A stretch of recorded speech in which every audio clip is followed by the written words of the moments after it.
नमस्कार साथियों। उम्मीद करता हूँ आप अच्छे होंगे। आज धूप थोड़ी सी निकली थी। मौसम कल की अपेक्षा आज अच्छा रहा। इन्हीं सब के बीच कल और आज सरकार ने 3-4 नोटिफिकेशन जारी किए हैं, जिसमें TRA 3 के साथियों का काउंसलिंग डेट आ गया है, जो 21 से 30 जनवरी तक होगा।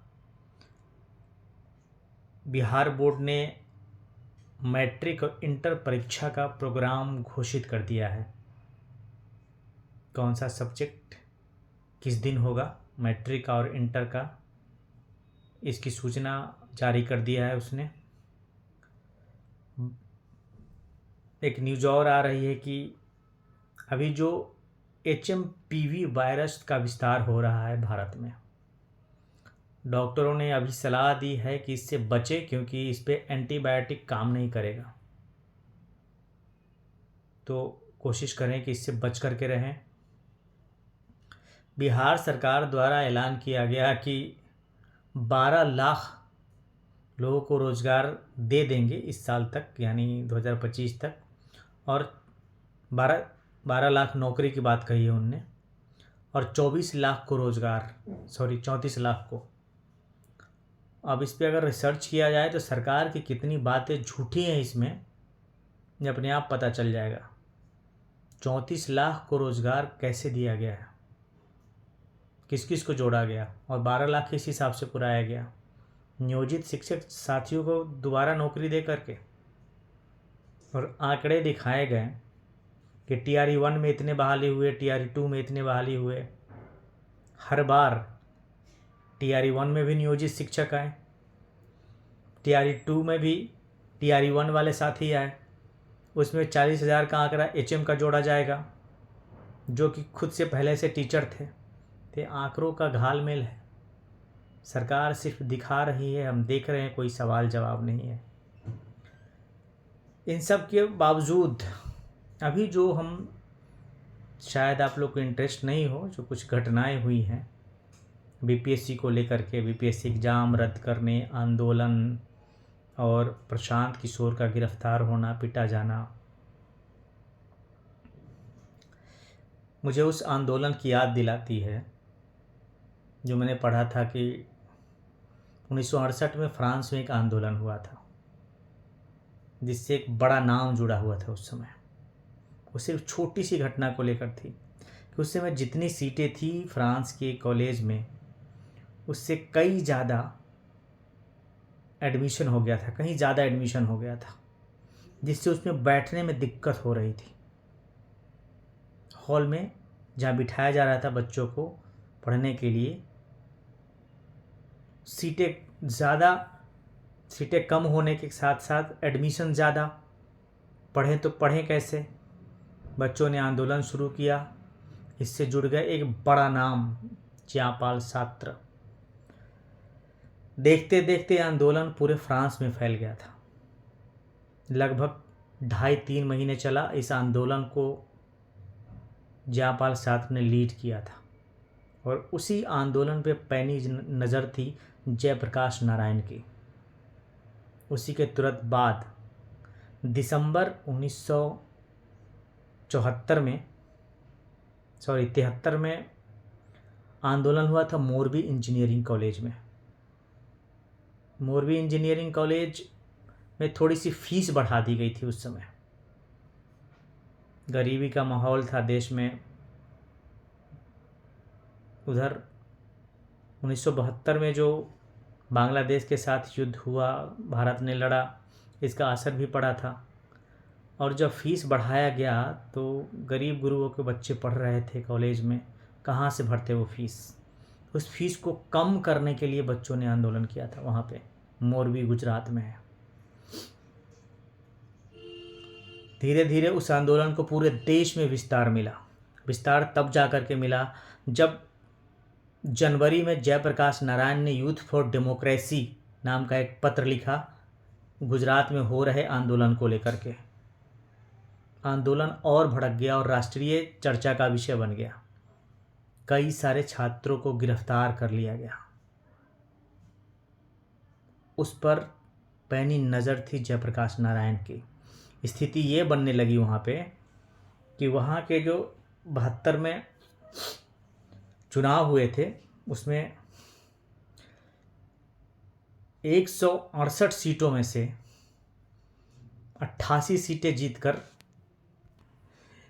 167 में से 140 सीटें जीतकर बहुत बड़े बहुमत के साथ 1972 में कांग्रेस ने सरकार बनाई थी। लेकिन इस आंदोलन को भड़कने के बाद जो परिस्थितियां वहाँ उत्पन्न हो गई थी, कांग्रेस के विधायक ने धीरे धीरे इस्तीफा देना शुरू कर दिया। पहले तो 15 विधायक ने इस्तीफा दिया, धीरे धीरे 95 विधायक ने, कांग्रेस के विधायक ने इस्तीफा दे दिया। अंत में इंदिरा गांधी ने, चिमन भाई पटेल उस समय मुख्यमंत्री थे, उनको बुला करके इस्तीफा लिया। विधानसभा भंग करने की बात की गई और 16 मार्च 1974 को विधानसभा भंग किया गया।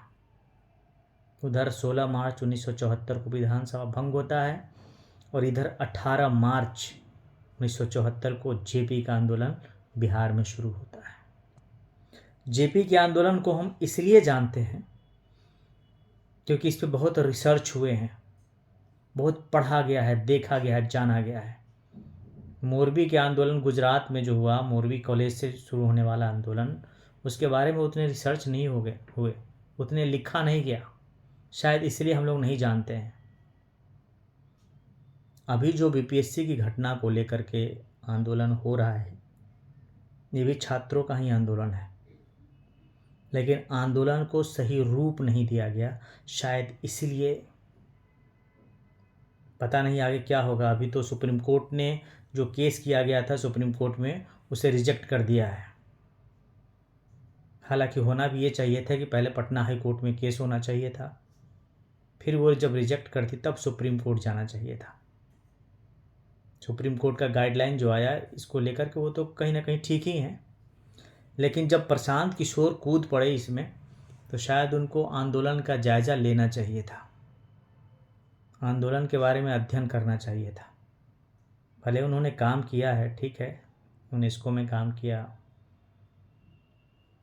पहली बार मोदी जी के साथ काम किया 11 में, एक चुनावी मैनेजर के रूप में भारत में काम करते रहे हैं, कई सारे पार्टियों को जिताया उन्होंने, कई सरकार बनाई, लेकिन आंदोलन अपनी जगह होता है, आंदोलन की रूपरेखा दूसरी होती है।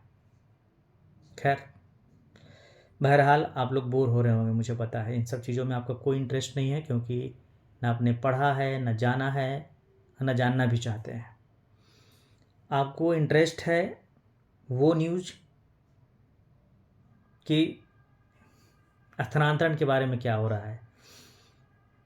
तो आज जो मैसेज आए, धैर्य थाम करके रखिए, और सारे 2-3 मैसेज जो आए, उसके बाद मैंने भी पता करने की कोशिश की कि हालात वाकई में क्या है। तो जैसा कि मैंने पहली बार आपसे कहा था कि 13 के पहले जो मैसेज आएगा, तो मैसेज तो हटा दिया गया, ई शिक्षा कोष पे आपको अपडेट मिलेगा कि कौन कौन सा स्कूल आपको कैसे अलॉट हुआ। तो मेरी वो बातें सच साबित हो रही है। अभी जो मैंने कल अपने वीडियो में 20 और 22 की जो बात कही थी, उसमें तीनों रिजल्ट एक साथ देने की बात हो रही थी। आगे चल करके, हालांकि डेली अपडेट डालता हूँ, तो आगे चल करके और विस्तार में बताता, लेकिन अभी जो आज का वाक्य है, सिर्फ और सिर्फ पहले फेज़ का अपडेट जारी किया जाएगा, स्कूल अलॉटमेंट जारी किया जाएगा, वो आपको 13 से पहले हो जाएगा। आज रात में होने की संभावना बताई जा रही है, लेकिन मुझे इसका चांस कम लग रहा है। कल से परसों तक ज़्यादा संभावना है कि ये जारी हो जाएगा पहले फेज़ का। दूसरे फेज़ का 15 के बाद आएगा, और तीसरे का जो बताए 22-23 तक आ सकता है। स्थानांतरण हो रहा है और निश्चित हो रहा है, जो मैंने बार बार कहा था आपसे कि स्थानांतरण होगा, धैर्य बनाए रखिए। लेकिन आप लोगों में तो पेशेंस है नहीं। कितने लोगों ने क्या क्या नहीं बता दिया, अब स्थानांतरण नहीं होगा, चुनाव के बाद होगा। एक आदमी पे 11,000 फॉर्म, कैसे होगा? कोई असिस्टेंट नहीं रखना है, कोई कंप्यूटर ऑपरेटर नहीं रखना है, कहाँ से लोग कर लेगा? पूरे साल लग जाएंगे। ऐसा नहीं है। हो रहा है, होगा स्थानांतरण बहुत जल्दी। हो सकता है कि कल से परसों तक, कल 9 तारीख या परसों 10 तारीख तक पहले फेज़ का अपडेट आ जाए। इस शिक्षा को उस पर चेक कर लीजिएगा। आज रात में जो संभावना बताई जा रही है लेकिन आज रात को बहुत कम चांस है, कल से परसों तक आ जाएगा, आप देख लीजिएगा। हालांकि मैंने 13 को कहा था, बहुत सारे लोग ने झूठलाने लगे। मुझे पता नहीं क्या क्या अनाप शनाप आप लोगों ने लिखा। थोड़ा सा पेशेंस भी बनाए रखिए। जब कहा था कि स्थानांतरण होगा तो होगा, हो रहा है। अभी भी सरकार ने जो शेड्यूल जारी किया 4 फेज में स्थानांतरण करेंगे, उसके बाद भी लोगों ने निगेटिव लिखना, वीडियो बनाना नहीं छोड़ा। ये भी कह रहे हैं कि झूठ बोलता है, स्थानांतरण नहीं होने वाला है, सरकार किसी तरह टाइम निकाल रही है, चुनाव बीतने के बाद तो बिल्कुल नहीं होगा। बस 2-3 दिनों में देखिए रिजल्ट आपके सामने होगा और कैसे स्थानांतरण हो रहा है। और मैंने कहा था ना, उसी समय से कहता आ रहा हूँ कि स्थानांतरण होगा अगस्त से, जुलाई अगस्त से। हमने जो एप्लीकेशन दिया था, सरकार मिला था, वो सारी चीज़ें प्रूफ है मेरे पास। किसी दिन फिर डालूंगा। अभी नए सारे साथी जुड़े हैं जिनको ये विश्वास नहीं हो रहा होगा कि मैं कैसे स्थानांतरण करा सकता हूँ, मेरी क्या भूमिका हो सकती है, लेकिन है अहम भूमिका। खैर, अपनी चीज़ें मैं खुद ही बार बार क्या बताऊँ आपको।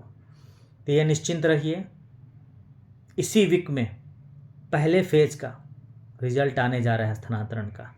ई शिक्षा कोष पे अपडेट देख लीजिएगा, आपको स्कूल दिखेगा कल से परसों तक। फिलहाल फिर अंत में कहूँगा आप सभी साथियों को, वीडियो को लाइक सब्सक्राइब तो शेयर करिए ही। जो भी बीपीएससी शिक्षक साथी, उनको आप जानते हैं, किसी भी स्कूल में कहीं भी है, उनको जोड़िए। जोड़ना ज़रूरी है। नहीं जुड़े, नहीं एक साथ आए तो फिर तो आपकी मर्जी है, जो होना होगा होगा। अभी तक बढ़ा हुआ HRA DA और इंक्रीमेंट तो लगा नहीं है। TRE 1 के साथ साथ अब TRE 2 वाले साथियों का भी नहीं लगा है। ये मामला ऐसे ही अधर में है। स्थानांतरण को लेकर के जो बातें कर रहा था, जो शुरुआत की थी, जो मेहनत किया था, उसका परिणाम अब सामने आने जा रहा है। लेकिन और सारे मामले हैं, आप साथ नहीं आएंगे तो क्या होगा वो समय बताएगा।